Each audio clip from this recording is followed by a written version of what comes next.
What's up, everybody? Welcome back to the basement. As you can see, Adam and Ramon are not here, but we traded Ramon for Dave. Dave also is a burper. See? He's had the courtesy to aim them away from us for about the past 10 minutes, but prior to that, we had to advise him to please do that. Didn't you have to change your shirt? I did. Yeah. They're wearing face masks, y'all. Face masks. Where is your gas mask, anyway? It's in his brother's closet. Yeah. Dave actually doesn't carry around the gas mask for himself, or in case of any terrorist attacks, he hands it to people who are next to him, so when he burps, they survive. Right. Before we get to our collection of comics for the past 2 weeks, I want to thank the creator of CollectorZ.com and all of those awesome collectors programs. The one that I told you about last week, where I've been logging my comic books in. He basically is offering all the crew at Pete's Basement and any of you fans out there $15 off whichever program you decide to download, whether it's the regular version or the professional version. $15 off if when you go to pay for it, you type in CLZBASEMENT as your code. Right in there you'll find the coupon code right below where you pay for it. And that's really cool. I mean, considering the regular program is $30 and the other program is $50, and with the $50 one you get a $10 mail-in rebate and the $15 off.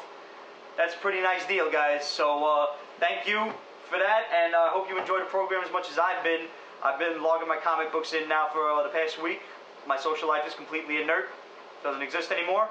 I lost my job because of it. They've been calling me, but I've been ignoring it because, priorities. Comic books need to be logged back in.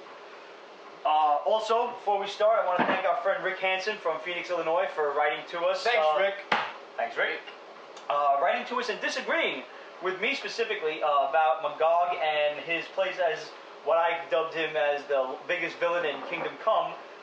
He basically said he's not really a hero that turns bad. He's just kind of he's like misunderstood, kind of like the Punisher, an anti-hero type who does whatever it takes to get justice done, and this really doesn't coincide with Superman's version of what a hero should stand for. And that's why Magog is like basically viewed as what they dub as one of the villains of Kingdom Come. And actually, Rick, you're absolutely right. That is true. I went back through Kingdom Come this past week, having gotten your letter, and I looked it over. You're absolutely right. Thanks for writing to us, and thanks for disagreeing with us. Wow. And thanks for insulting us, by the way. Rick said, "Dear baseheads." Thank you. That was interesting. We've actually never been insulted yet on the show, so that was pretty awesome. Thank you, Rick, for your letter. Thanks for having a mind of your own. And if you guys want to chime in with anything, about Magog or anything else we talk about, you know the deal. Questions at PetesBasement.com or MySpace.com/PetesBasement. Yeah, right, Steve. Ramon says hi. He misses everyone. Did you eat Ramon? There is a special power in this chair here, in this area of the table of the basement. This is it. You might try to sit here. So you're saying that's the gas chair? I don't know what it is about it, but there is a thing here, man. You might want to charge people for this. So people have like gas pains. I was like, yo, come sit in the chair in the basement. What pain? I feel amazing. This is great. Seriously, charge people money.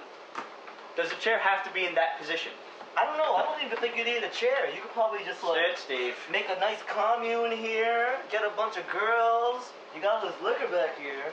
So, getting into the first wave of comic books over here. Blackest Night 3 came out. Hey, Pete. Listen, man. The comics are really great and everything, but seriously, I've got a hat.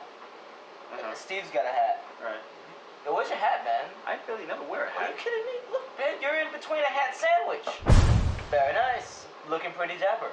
Thank you. I mean, you've completely upstaged both of us in one. Yeah, see? Yeah. Now that's a hat. What is a hat? On to the comics.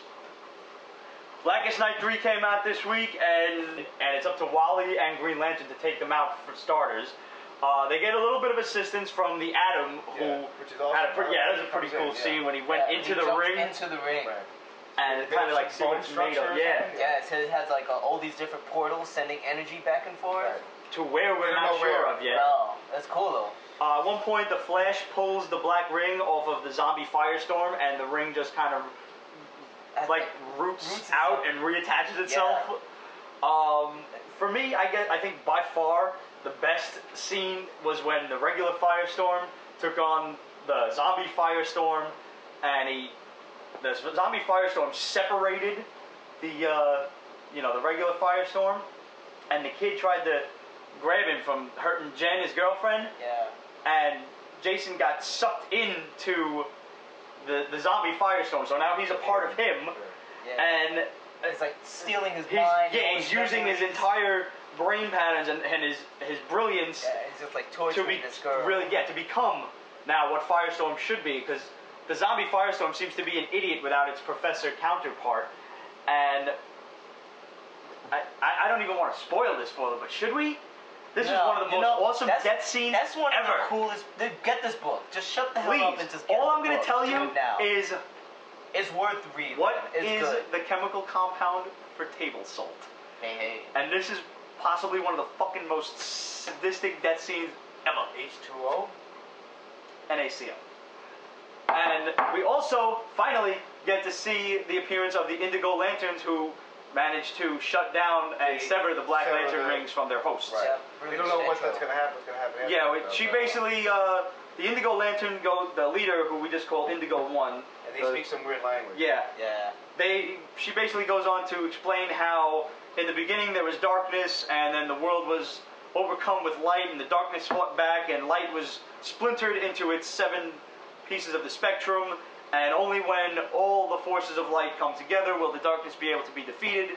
So basically what you're looking forward to now is a super team up with all of the cores going together to beat these guys. Which, I mean, we pretty much saw that coming. They set it up in all the Green Lantern, all the stories, So honestly, Blackest Night fails to disappoint still.